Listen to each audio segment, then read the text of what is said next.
老和尚用铜钱封住我的七窍，又拿红线捆住我的四肢，只因这样便可让我回到10年前，救活我的夫君。就在这时，七窍铜钱突然变得血红，老和尚对我说道：重生后的12个时辰内，需要完成他的3个遗憾，完成后立即离开，从此姑娘便与他桥归桥，路归路，他不会再因你死在30岁，你们的余生各有归宿，但重生定有代价，姑娘可得想好了。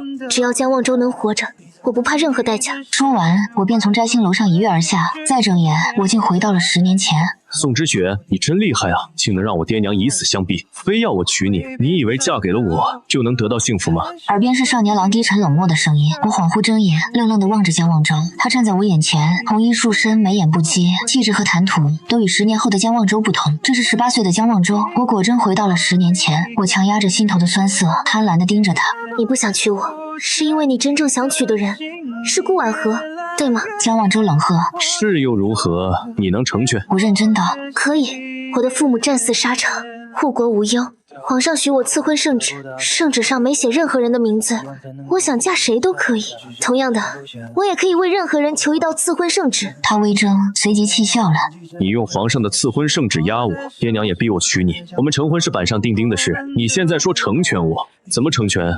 宋之雪，我没空跟你玩欲擒故纵的游戏。赐婚圣旨你自己送进宫吧，我在这里等你。说罢，他转身就靠在了宫墙上，触及到他满眼的嫌恶，我的心像被尖锐的针扎得刺痛。前世今生，我都爱了江望州很多年，他曾2次不顾一切的救下我，我误以为他也在偷偷喜欢我，欢欢喜喜求皇上赐婚，嫁给了他。直到他的白月光死后，我才确定他喜欢的另有其人。我的10年爱意是他的10年折磨。前世我无数次积德行善，以命换命，终于求来了江望州重生的机会。重生前，高僧曾提点过我，重生后的12个时辰内需要完成他的3个遗憾，所以我重生后的第一件事便是面见皇上，为江望州和顾婉和求来了赐婚圣旨。我知道江望州的3个遗憾就记在他的手札上：后悔与宋之雪成婚，后悔没有反抗父母的安排，后悔没救下顾婉和。如今他的第1个遗憾算是圆满了吧。我带着圣旨出宫，递给了江望州，他看着我，一副我逼他成婚得逞的鄙夷神情，伸手要打开圣旨，我却按下他的手，温柔的笑：明日再看吧，会有惊喜。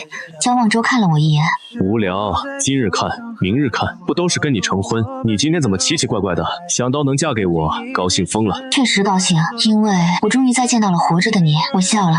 我觉得你是世界上最好的人，嫁给你的人都会很幸福的。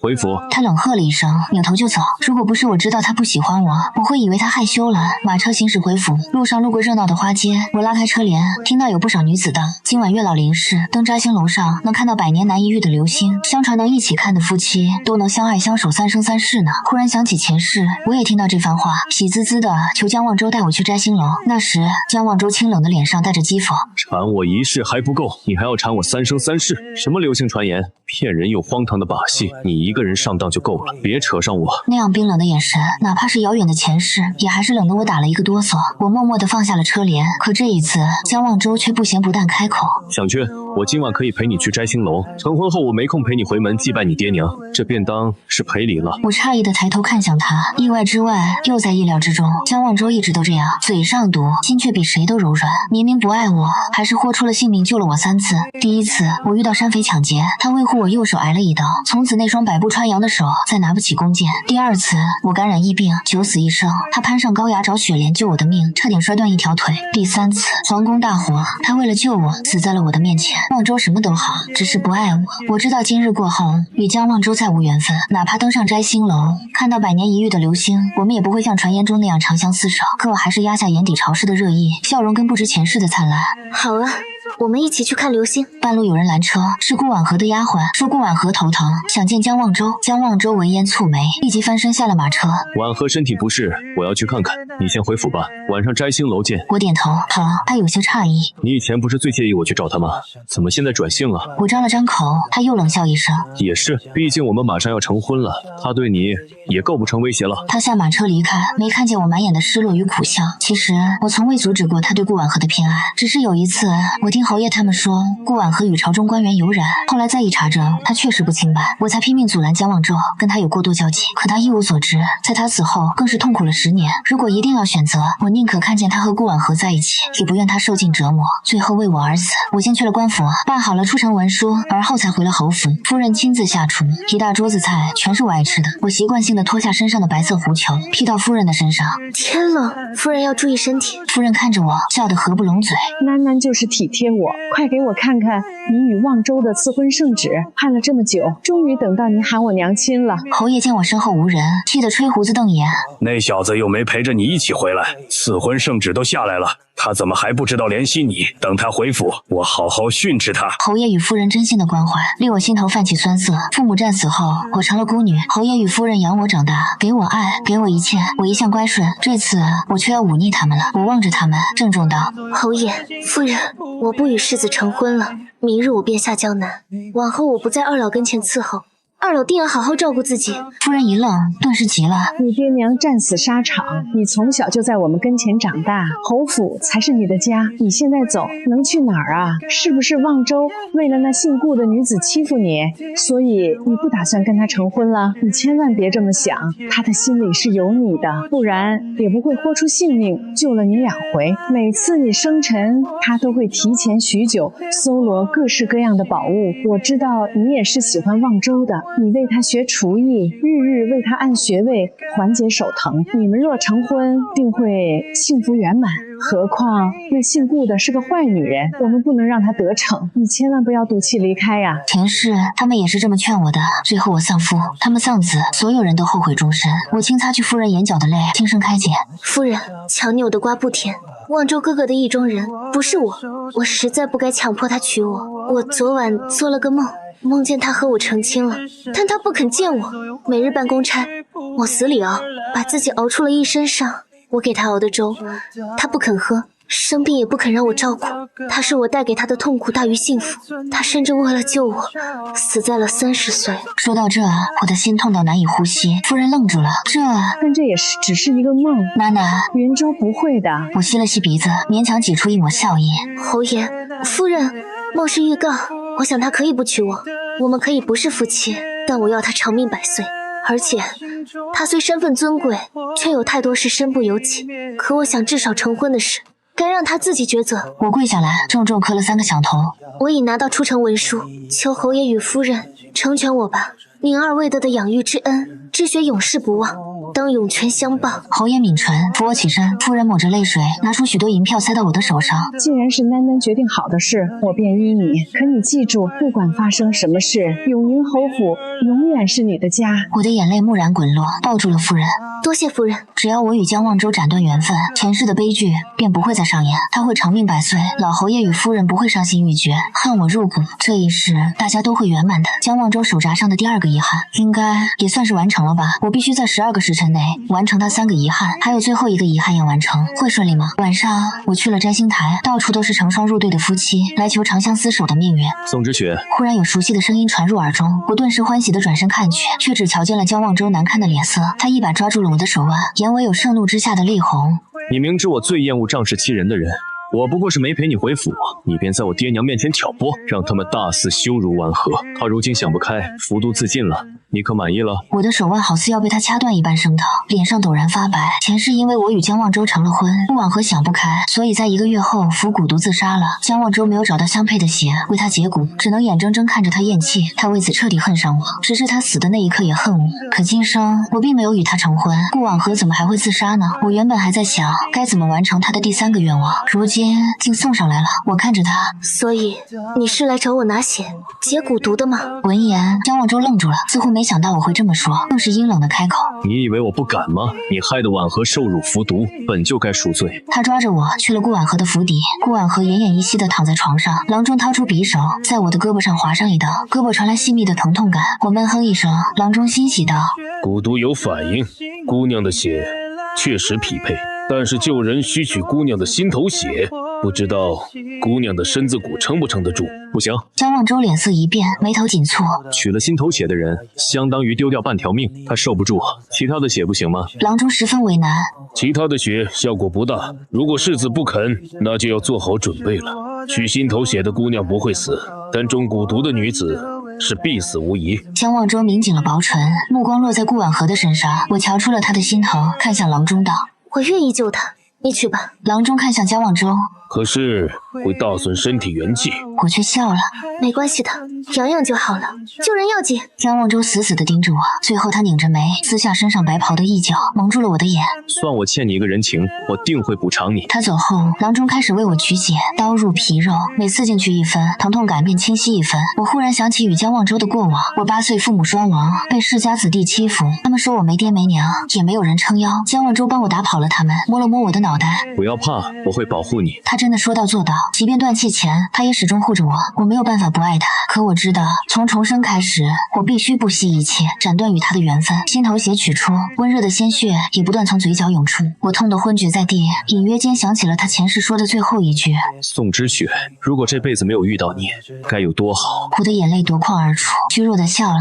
望州哥哥，这一世我就不缠着你了。再醒过来时，天光大亮，我被安置在隔壁的厢房，胸腔里仿佛被人硬生生剜去了一块肉，巨大的绞痛感随着每一次微弱的呼吸，从心口处蔓延至四肢百骸，周围空无一人，我浑身无力，连动一动手指都觉得像是在受刑。我艰难地转动眼珠往窗外看，日眼已经偏斜，快到40了，12个时辰的期限所剩无几，我该走了。窗外传来2个洒扫婢女叽叽喳喳的声音。昨晚上是百年一遇的流星，你们都看见了吗？看见了。真的好美啊！听说有情人一起看，还能终生厮守，白头偕老呢。听着他们语气里掩不住的惊叹与满足，我苍白的唇角牵起一丝苦涩，忍不住在心底遗憾。好可惜啊，那么美的流星，2辈子加起来还是错过了。吱呀一声，房门被推开，江望周端着一个精致的红木托盘走了进来，上面放着一盅热气腾腾的吃食，是御膳房做的佛跳墙。我小时候贪嘴，最爱吃这个。恍惚一瞬，我没想到他竟然还记得。江望周将托盘放在床榻边的小几上，目光落在我不见一丝血色的脸上，眉头下意识的拧紧。他凝视着我，语气是久违的柔和，甚至带了一丝不易察觉的紧绷。心口还疼吗？我已经让太医在外面候着了，要不要再瞧一瞧？婉和他已经没有性命之忧了，多亏了你。我忍着胸口的剧痛，微微点头。好，似乎是见我虚弱的连话都说不连贯。他眼底闪过一抹懊恼，他在床边坐下，身心有些僵硬。我昨日话说重了，你不要放在心上。但是婉和是无辜的，我们2个的事你不该把她牵扯进来，以后不要再去我爹娘面前告状了。听见他这番话，我心头一阵酸涩。他直到现在依然认定是我在背后使了手段，害他的心上人。若是前世，我定会委屈的红了眼眶，急切的跟他解释我没有。可如今一切都不重要了，我没有争辩，只是扯了扯干裂的唇瓣，勉强挤出一个微笑。不会有下次了，永远都不会了。江望周替我掖被子的手蓦地一顿，他觉得我今日乖顺的有些反常，反常到让他心里无端生出一丝慌乱。昨夜没能陪你看到流星，是我食言。江望周避开我的眼神，语气放缓。成婚后，我定陪你回门。我记得你以前总嚷嚷着喜欢江南的水乡风光，回门后我向父亲告假，我们一块去江南瞧瞧，就当是补偿你这次的受苦。我一怔，前世我求了他多久去江南，他都以政务繁忙冷冷回绝，如今却轻而易举地说出了口。我只是浅笑着摇了摇头。不用了，你不用为了昨晚的事觉得亏欠我，是我自己要救顾姑娘的，心甘情愿，两不相欠。江望周愣了一下，漆黑的眸中情绪翻腾，他压下心头那股莫名的烦躁，沉声道：我已经安排好了5日后出城的马车，等你这几日休养好，我们便出发。我定定地望着江望周，没再说话。他端起那盅佛跳墙，想要喂我，我却注意到他握着白玉汤匙的右手似乎抖得厉害。他的右手曾为了救我，被山匪的重刀伤及经脉。太医说过，这只手以后再也挽不了强弓，且每逢阴雨天或者劳累时，便会酸痛难忍。就如此刻，仅仅只是端着一个汤碗，他指节都泛着隐忍的清白，显得那样费力。鼻头猛地泛起一阵浓烈的酸涩，我的眼泪毫无征兆地砸了下来。我死死盯着他的手，心疼的声音都在发颤。当初为了救我变成这样，毁了你百步穿杨的骄傲，你后悔吗？江望周动作一顿，放下汤碗，用左手将右手掩进宽大的袖袍里，眉目平静地看着我。没什么可后悔的，换做旁人，我也会救。我眸色骤然暗淡，心口处刚刚取过血的刀伤，仿佛被人狠狠踩了一脚，声音越发的轻。那次我感染疫病，你攀上陡峭的高崖踩雪莲，差点摔断腿。换做旁人，你也一样会这么做吗？他毫不犹豫的应声。原来如此，果然没什么特殊的，他只是天性纯良，见不得人死，而我却自作多情的把这当成了偏爱。我的眼中蓄满了泪水，却努力挤出最灿烂的笑容来。望州哥哥，谢谢你救了我一次又一次。我从小没有父母，在这偌大的京城里，太渴望有个家了，所以才会不择手段的强迫你娶我。我的任性一定让你很苦恼，备受煎熬吧？江望洲眉头猛地一跳，他看着我这副仿佛在交代遗言的模样，心跳突然漏了一拍。宋之雪，你胡说什么？可从今日开始，不会再这样了。我定定地看着他，仿佛要在这一刻将他的眉眼生生世世刻进骨血里，又或者是彻底剥离。他不需要再抛弃心上人，被迫跟我成婚，也不会跟我彼此折磨10年，更不会因我死在30岁那场大火里。这一世他会好好的，会长命百岁。我看见江望洲眼底闪过明显的慌乱，他猛地站起身，张了张口想要说什么，却被门外匆匆赶来的侍女打断了。世子，我家小姐醒过来了，她着急寻您，怎么都不肯吃东西，一直哭。您快去看看吧。江望洲俊美的脸上顿时浮现出一丝关切，他转头看了我一眼，叮嘱道：“等我回来。”望洲哥哥，我叫住了他，脸上绽开了这10年来最明媚、最释然的笑容。对不起，还有，祝你此后一生顺遂，长命百岁。望洲身形巨震，心中那股莫名其妙的不安瞬间放大到了极致。他死死皱着眉，好端端的说这种话做什么？我只是去看看婉和，很快就回来。你乖乖吃东西，等我回来。我有话跟你说。说完，他终究还是转身，大步流星地离开了厢房。听着他远去的脚步声，我缓缓闭上眼睛。离4时没多久了，我强忍着剧痛，撑着床沿起身下床。郎中恰好来给我瞧病换药，还给我留了几副补气血的药。我将一锭金子塞进郎中手里，感激地笑道：“药我会好好吃的。多谢大夫，也请您帮我转告世子一句话，我下江南了，请他珍重，勿念。”我没有带走侯府的任何东西，也没有带走江望洲曾经送给我的那些稀奇古怪的小玩意儿。我换了一身最不起眼的素衣，从角门悄无声息地离开了这座困了我2辈子的牢笼。一边等江望洲安抚好顾婉和，急忙往厢房处赶时，屋内却早已不见人影。桌上的佛跳墙已经彻底凉透了，一口未动，他心里猛地一空，厉声找人来问：“宋姑娘人呢？她身体还没好，去哪了？”下人尚未回答，他的贴身侍卫却着急忙慌地从外面狂奔而来，脸色惨白如纸。世子，不好了！出城的官道上有穷凶极恶的山匪劫道，遇害的老百姓挨了一刀，都还活着。只有刚刚被取了心头血的宋姑娘，本来就气血两亏，被劫匪一刀伤了要害，失血过多，已经死了。江望洲脑子里哇的一声巨响，心跳仿佛在这一刻骤停。他死死掐住手心，强迫自己回过神来，怒斥道：“胡说八道，同名同姓吧。赐婚圣旨都已经下来了，我们5日后才去江南，他现在连床都下不了，怎么可能此时出城？”这时，刚刚给宋之雪换药的郎中战战兢兢地走进来禀报：“世子，宋姑娘临走前让老朽有句话带给您，她已远去千里之外的江南，各生欢喜，望您勿念。”郎中的声音传入江望洲耳中，像一道威力惊人的惊雷，瞬间将他所有的理智炸得粉碎。从未在人前失态过的江望洲，此刻踉跄着退了2步，几乎有些站不住，后背重重地撞在了门框上。原来宋之雪那时所说的得偿所愿，长命百岁，是对他的最后告别。一层薄红如决堤的河水瞬间蔓延到眼眶，江望洲薄唇在极力压抑着颤抖。不可能，绝对不可能！他几次攀上绝壁，深入火海，差点搭上性命才救回来的宋之雪，怎么可能随随便便就这么死了？侍卫扑通一声跪下，语气痛心疾首：“来报的人说，城门守卫确实核对了路引，亲眼看到宋姑娘的马车往那个方向去了，且官兵在山崖下找到一具坠落的女尸，身形衣着与宋姑娘相差无几，官府通关文书也是这个名字。世子，巧合太多了。”江望洲面色惨白如纸，开口时语气平淡的吓人，可微微发颤的身子还是出卖了他此刻巨大的恐惧。把本世子的快马牵来。自从右手经脉受伤后，他再未骑过马。他对外只说不爱骑马了，其实是因为他内心骄傲，害怕再无法像从前那样肆意纵马。他怕他的手甚至连控制好缰绳的力量都没有。可此刻他翻身上马，甚至顾不上右手钻心的刺痛，他只恨自己不能快一点，再快一点。江望洲一路狂奔，甚至将马肚子都抽出了血印。行至悬崖边，他终于找到了官兵存放尸体之处，尸体已被仵作用粗糙的白布遮掩住。周围聚集的村民唏嘘哀叹，痛恨山匪没有人性，害了那么多人，尤其是害了个水灵灵的年轻姑娘。江望洲痛得几乎要喘不过气来，他紧紧攥着马缰，几乎用尽全身力气才能不坠下马去。宋之雪天天在他的眼皮子底下那样乖巧温顺的一个人，他为何没能及时发现他的决绝？为何没看懂他眼里的死寂？江望洲下了马，双腿如同灌了铅，一步步走向那具尸体，每一步都走得无比沉重，仿佛脚下就是无边的18层地狱。额上冒出了细密的冷汗，顺着他苍白的脸颊滑落。那具尸体的旁边就是深不见底的断崖。他在心里疯狂地想，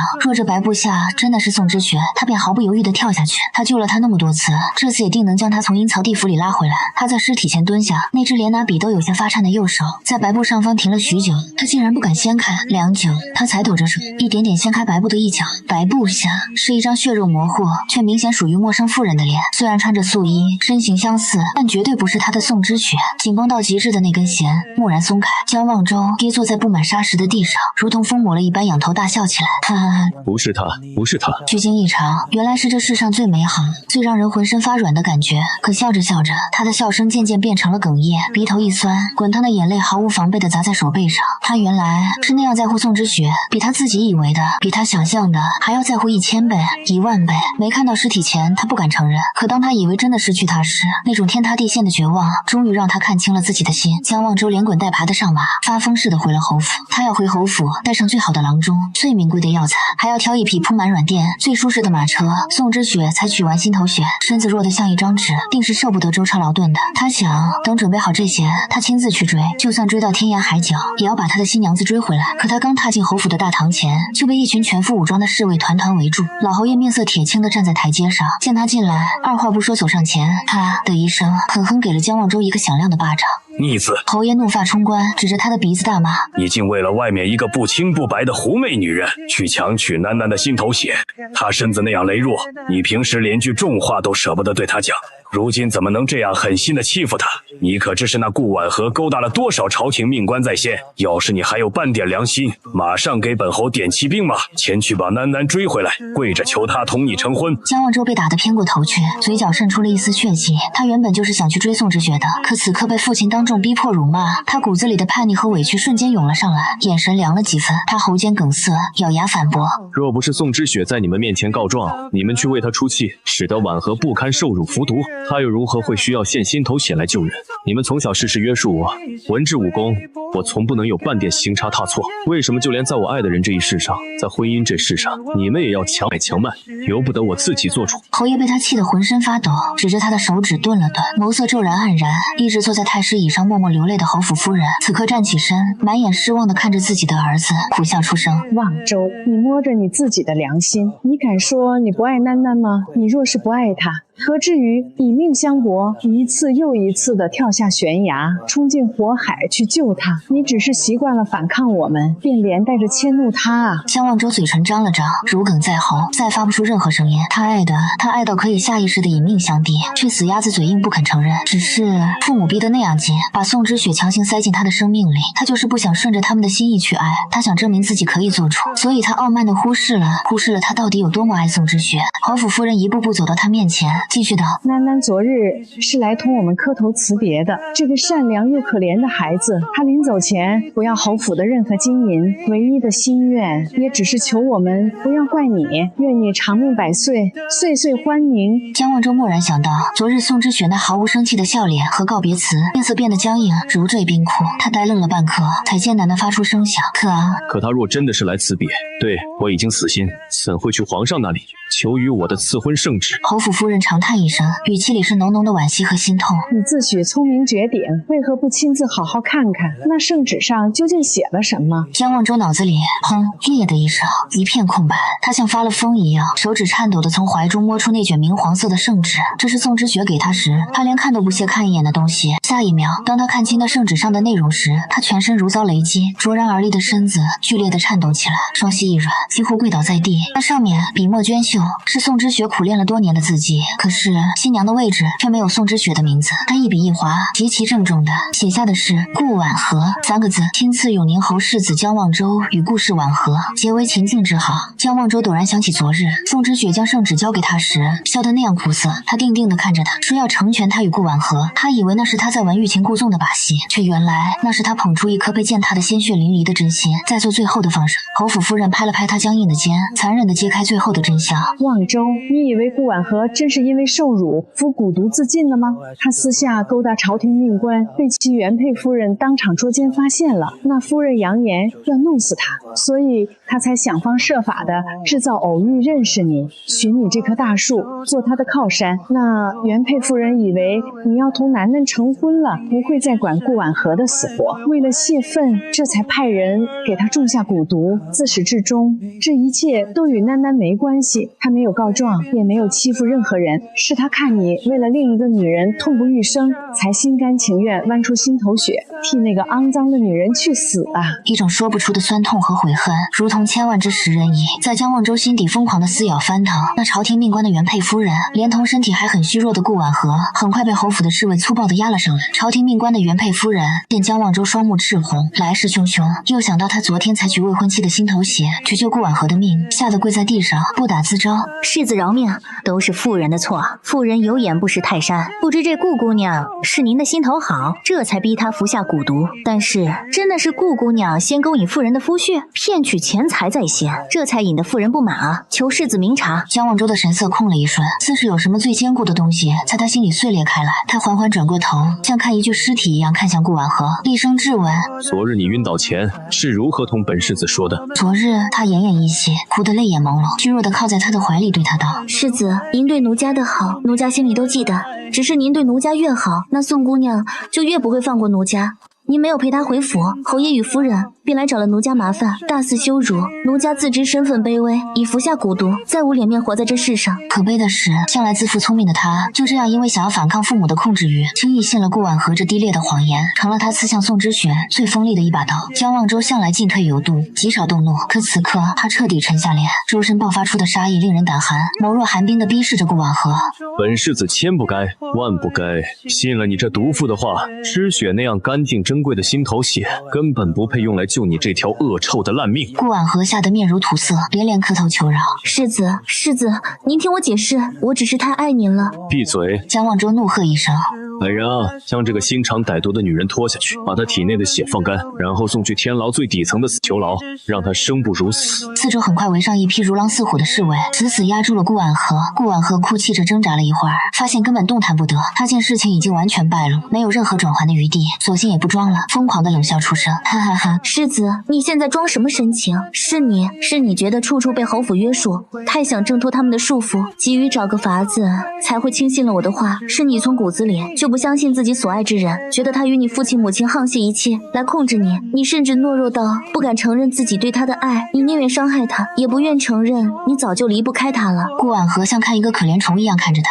笑得眼泪都出来了。恶言中伤他的是你，亲手让人割开他的胸口，取他心头血的也是你，你才是把他逼走的罪魁祸首。你可笑不可笑啊，江望周？顾婉和被侍卫堵住嘴，拖了下去，但他最后那凄厉的笑声和字字诛心的诅咒，像是一把生锈的钝刀，狠狠刺进江望周的心脏里，搅得血肉模糊，疼得他几乎喘不过气。是啊，恶言重伤宋之雪的是他，强取宋之雪心头血的也是他，他亲手把那个满眼都是他的姑娘推向了无底深渊。巨大的悲痛感和自我厌弃席卷而来，江望周猛地喷出一口鲜血，高大的身躯再也支撑不住，直挺挺地倒在了冰冷的青砖地上。另一边，离开京城后，我并没有去风景如画的江南，我想去父母曾经披甲执锐、征战一生的地方看一看。一路风餐露宿，奔波疾许，我终于到了偏远的岭南。这里不似京城那般繁华富庶，城墙甚至有些斑驳，但倒也民风淳朴，百姓脸上带着坚韧。撑船的渔夫一边摇橹，一边爽朗地笑道：岭南多有外敌海寇来犯，日子苦得很。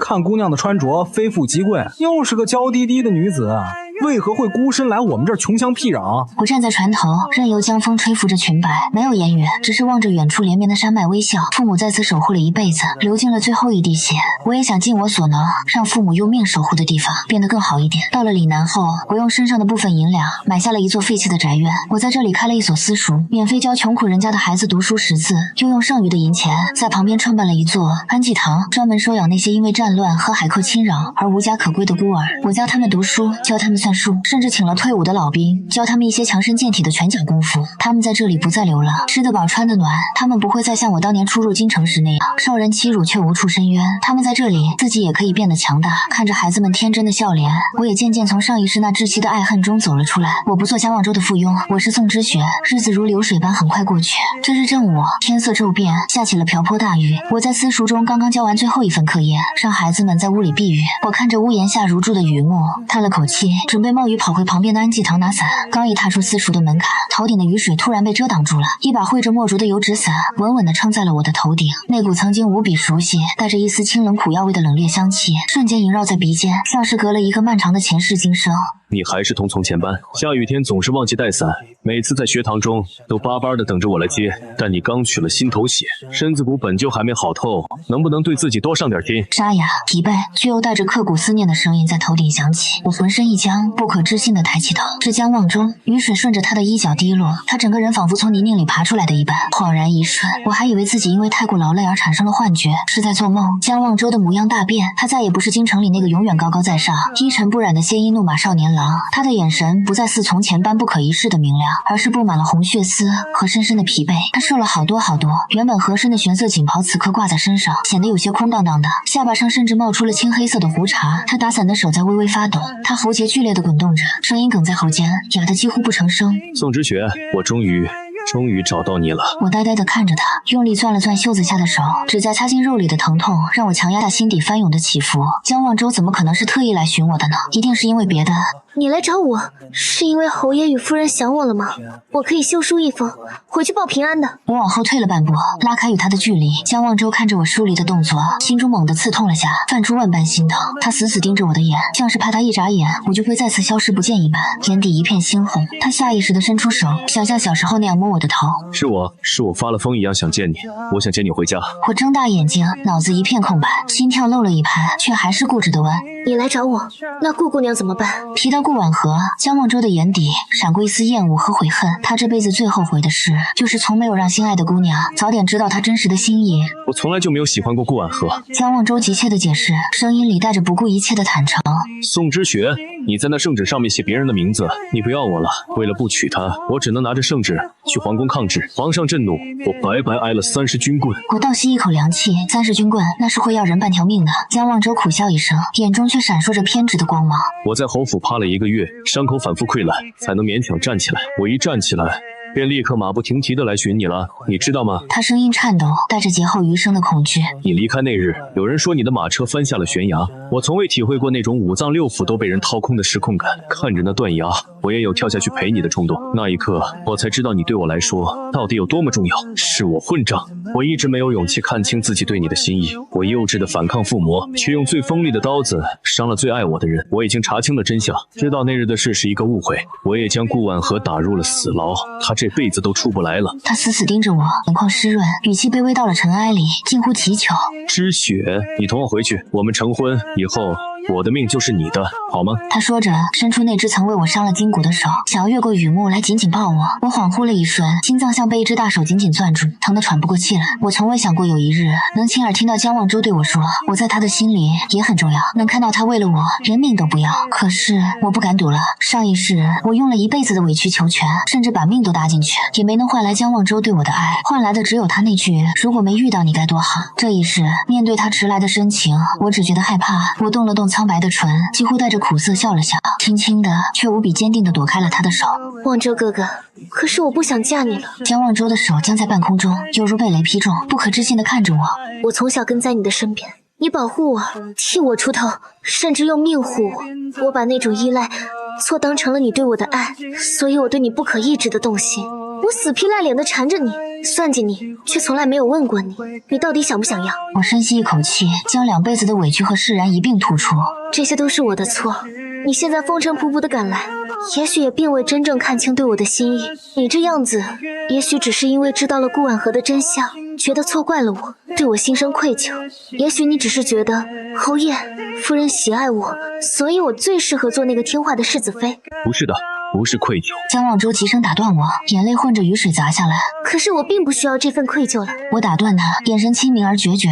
望州哥哥，这岭南的天地很广阔，我在这里活得很好，很自由，你不必再来寻我了，回去做你骄傲的永宁侯世子吧。说完，我狠下心推开江望舟撑着的油纸伞，不顾一切的转身跑进了瓢泼大雨里。我不敢回头，我怕再多看一眼他那受伤绝望的眼神，下一秒就会忍不住扑进他的怀里，痛哭出声。可是这一世，我不能再重蹈覆辙，我也不能再自私的将他绑在我身边了。那之后，江望舟确实没有再出现在我面前，强迫我跟他走，但他也没有离开岭南，他像个隐形的守护神，默默地扎根在了我生活的周围。私塾和安济堂的大门口，时不时就会出现我从前在京城最喜爱的东西，有时是侯府厨娘最拿手的江南糕点，用保温的食盒精心装着；有时是我小时候缠着他给我制作的木雕小鸟、九连环等精巧的小玩意儿，甚至安济堂漏雨的屋顶，总会在我还没来得及找工匠的第二天清晨就被修缮的滴水不漏。我没想过，关于我的一切细枝末节，江望舟竟然全部都记得清清楚楚。他像是在用这种最笨拙、最沉默的方式，一点一点拼凑，想要把从前那个满眼都是他的宋之雪给找回来。1年后，岭南的局势越发紧张。这日，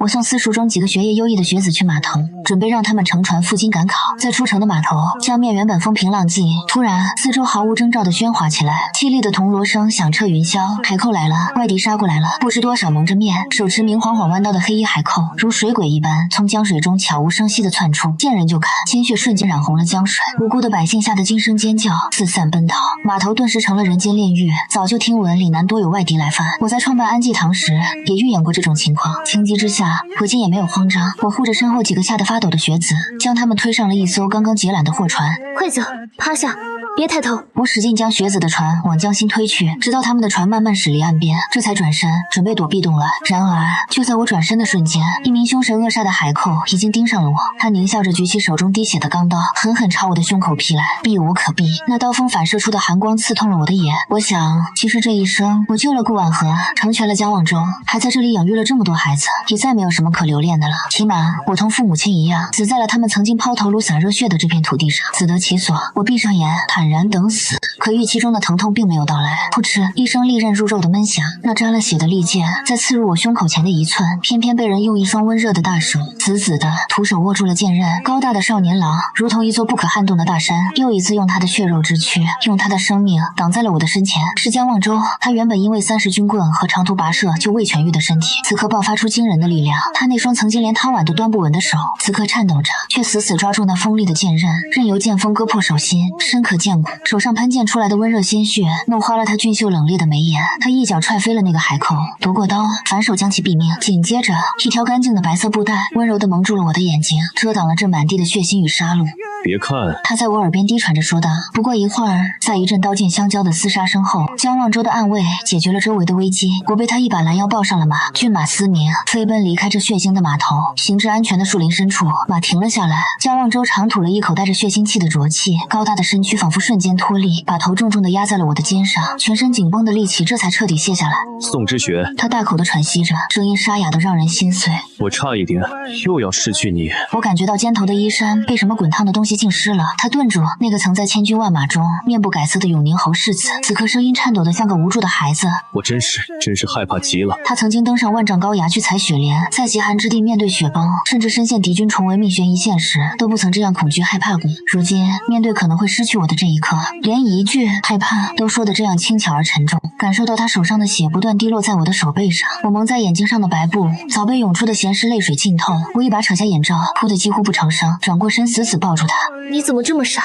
你手上的经脉本就有旧伤，为了救我，一次又一次搭上命，真的值得吗？江望舟虚弱地扯了扯嘴角，还没来得及说话，便双眼一闭，彻底痛晕了过去。我发疯似的带着江望舟去了附近的医馆，他手上的伤深可见骨，加上强行运转内力，失血过多，导致他高烧不退。那几日，江望舟像是被困在了一个极其可怕的梦境里。他毫无生气地躺在医馆的病床上，脸色惨白如纸，身子因为高热而止不住地发抖。即便在昏迷中，他的双手也死死抓着背角，仿佛那是悬崖边最后的藤蔓。知雪，别跳！他牙关紧咬，额头上满是冷汗，嘴里痛苦的呢喃：悬崖太冷了，别丢下我一个人在京城。我听得心如刀绞，只能紧紧握住他那只裹满厚重纱布的手，一遍遍在他耳边轻声哄着：我在，望舟哥哥，我没走，我就在这里。医馆的药极苦，他高烧烧的神志不清时，竟像个耍赖的孩子一样，怎么都不肯张嘴。我没有办法，只能含着苦涩的药汁，一口一口的渡给他。每喂一口，眼泪就啪嗒啪嗒掉在他的脸颊上。忙活了整整3天3夜，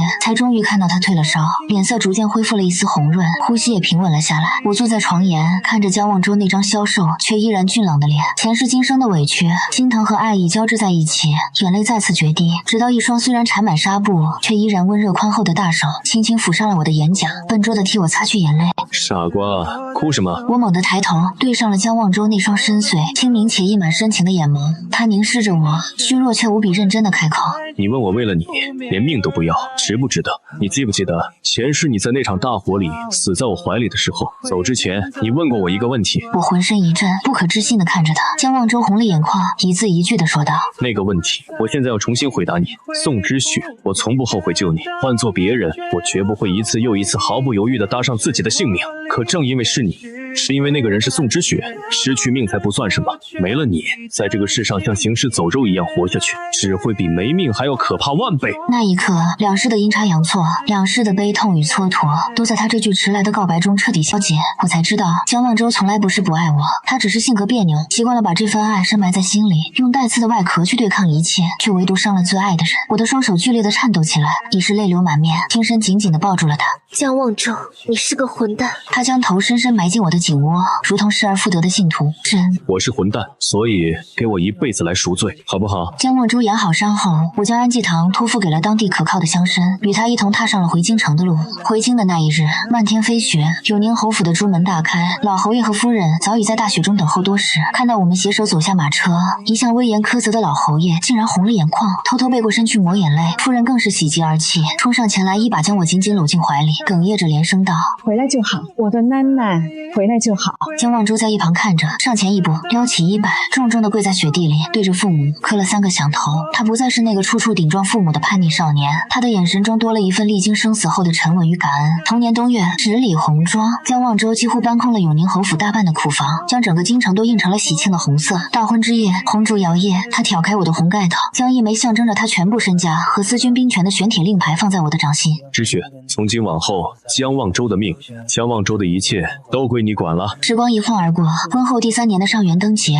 京城的大街小巷挂满了各式各样的花灯。江望洲牵着我的手，挤在熙熙攘攘的人群中看走马灯。我们上了京城最繁华的望月楼，2楼雅座，点了一桌热气腾腾的酒菜。可就在这时，意外突生，楼下不知是哪里的灯笼倒了，点燃了堆放的灯油，火势借着冬夜的风，瞬间如猛兽般窜了上来。有水了，快跑啊！楼下传来撕心裂肺的尖叫声，浓烟滚滚，火舌很快舔舐到了我们所在的雅座，四周的火光将夜空映得血红，灼热的温度炙烤着皮肤。这一幕恍如前世那场噩梦重演，前世也是这样一场突如其来的大火。江望洲为了将我推出火海，被烧断的房梁当场砸中，死在了我的面前。那一刻，巨大的恐惧如同一只冰冷的手攥住了我的心脏，我双腿发软，几乎要瘫倒在地。之雪，别怕。江望洲一把将我护在怀里，用浸湿的披风死死裹住我。就在我们即将冲向楼梯口时，头顶传来咔嚓一声令人牙酸的断裂声，一根带着熊熊烈火的巨大房梁直直地朝着我们砸了下来。望洲，我凄厉的尖叫出声，眼泪瞬间夺眶而出。前世的宿命难道终究无法打破吗？但这一次，江望洲没有像前世那样只是单纯的将我推开，他眼神凌厉，一把将我拉到身侧的安全死角，同时深吸一口气。那只曾经受过重伤却在无数个日夜里被他近乎自虐般重新练就出强劲内力的右手猛地蓄力向上拍出，砰的一声巨响，刚猛无仇的掌风生生将那根烧断的沉重房梁击偏了3尺，重重地砸在了一旁的空地上，砸碎了满地的桌椅。他护着我，踩着焦黑的废墟，毫发无伤地冲出了火海，站在冬夜清冷的街道上，看着背后轰然倒塌的望月楼，我浑身都在发抖。江望洲紧紧地抱着我，宽厚的手掌一遍遍安抚着我的后背。没事了，之雪，你看我还在，我们都好好的。我在他怀里泣不成声。那一刻，我终于明白，前世的死结，在这一生，我们双向奔赴，携手并肩的那一刻，就已经被彻底粉碎了。日子一天天平静而幸福地过着。转眼，终于到了江望洲30岁生辰那日。尽管我们已经一起跨过了火海，但因为前世的阴影太深，我从清晨起便坐立难安。我寸步不离地守着他，连他喝口茶，我都要先用银针试毒，惹得江望洲哭笑不得。直到夜幕降临，满天繁星，江望洲将我牵到了侯府最高处的摘星楼上。夜风微凉，他完好无损，眉眼温柔地站在我面前。他从袖中取出一支略显粗糙糙，却被打磨得极其光滑的桃木簪轻轻插在我的发间，那是他用曾经受过伤的右手瞒着我，一刀一刀亲手刻出来的。他无比坚定地牵住我的手，十指紧扣，与我并肩站在栏杆前。天际忽然划过一道明亮的银线，紧接着是10道、100道、百年难遇的流星雨，如同一场盛大的光影之舞，倾泻在京城的夜空上。流星，我惊喜地瞪大了眼睛。江望洲在漫天星光下低头深深吻住我的额头。知雪这辈子真幸运，能重新遇到你。那些流言说的对，我们一起看了这场流星，便要相守3生3世。你休想再甩掉我了。